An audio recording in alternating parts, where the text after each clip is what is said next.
جب ابلیس نے حضرت آدم علیہ السلام کو سجدہ کرنے سے انکار کیا تو پھر اللہ تعالیٰ نے اسے جنت سے نکل جانے کا حکم دیا اور فرمایا تو اس سے نکل جا کیونکہ تو مردود ہے، جیسے ارشاد باری تعالی ہے سورہ بقرہ کی آیت نمبر 34 کا ترجمہ۔ اور ہم نے کہا کہ اے آدم تم اور تمہاری بیوی بہشت میں رہو اور جہاں سے چاہو بے روک ٹوک کھاؤ پیو، لیکن اس درخت کے پاس نہ جانا ورنہ تم ظالموں میں داخل ہو جاؤ گے۔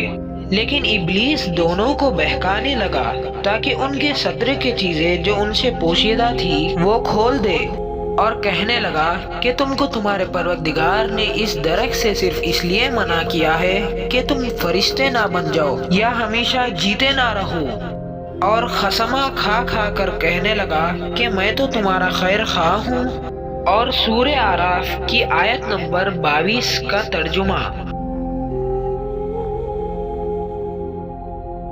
بس مردود نے دھوکہ دے کر ان کو مسیحت کی طرف کھینچ ہی لیا۔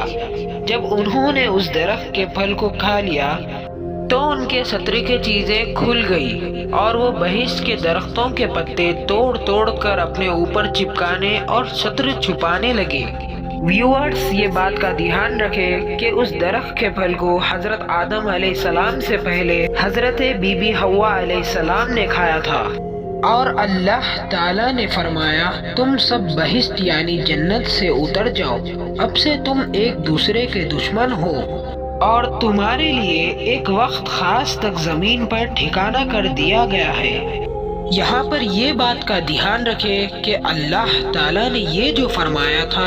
تم ایک دوسرے کے دشمن ہو، بلکہ اس کا مطلب یہ ہرگز بھی نہیں تھا کہ حضرت آدم علیہ السلام اور حوا علیہ السلام ایک دوسرے کے دشمن ہیں۔ اس کا مطلب یہ ہے کہ حضرت آدم علیہ السلام اور حوا علیہ السلام کے تابع ابلیس ان کا دشمن ہے۔ جب حضرت آدم علیہ السلام کو جنت سے زمین پر اتارا گیا تو اللہ تعالیٰ نے حضرت آدم علیہ السلام کو سری لنکا کے شہر میں اتارا اور حضرت بی بی حوا علیہ السلام کو جدہ میں اتارا۔ بس حضرت آدم علیہ السلام اللہ تعالیٰ سے اپنی غلطی کی رو رو کر معافی مانگتے رہے۔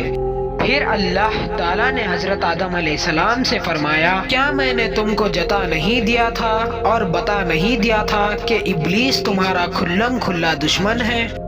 دونوں عرض کرنے لگے کہ اے میرے پروردگار ہم نے اپنی جانوں پر ظلم کیا ہے، اگر تو ہمیں معاف نہیں کرے گا اور ہم پر رحم نہیں کرے گا تو ہم یقیناً نقصان اٹھانے والوں میں سے ہو جائیں گے۔